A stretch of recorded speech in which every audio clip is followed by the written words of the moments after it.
Pemirsa, memancing bersama temannya, seorang remaja di Kota Prabu Muli ditemukan tewas tenggelam di Danau Waituki, Talang Jibar, Prabu Muli, setelah sebelumnya korban berenang di sekitaran danau.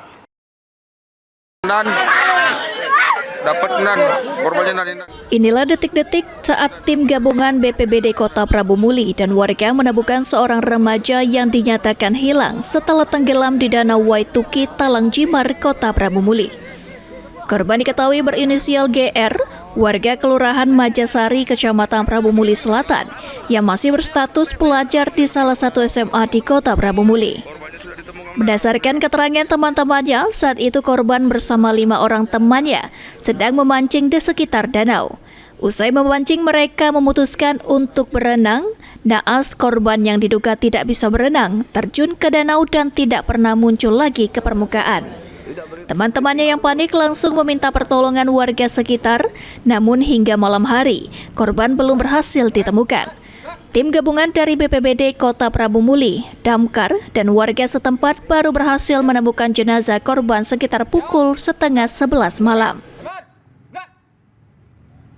Itu kurang lebih pukul 9 ya, ada laporan dari warga yang datang ke pos bahwa ada korban tenggelam, tapi belum dapat dievakuasi kan. Untuk ditemukan jasadnya kurang lebih pukul 10:30. Untuk daerahnya disebut warga Waituki, Talang Jibar. Untuk kronologis korban tenggelam, kami cuman menyelamatkan. Untuk orang berapa yang mancing atau gimana kronologi kami tidak tahu. Orang mana itu, Kak? Kalau kabarnya orang sosial atau Majasari gitu. Orang sosial. Kondisi waktu ditemukan gimana itu, Kak? Kondisi ditemukan sudah meninggal. Sudah meninggal.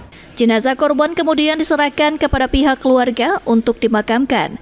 Peristiwa ini menjadi pengingat bahwa aktivitas di perairan harus dilakukan dengan hati-hati, terutama jika tidak memiliki kemampuan berenang.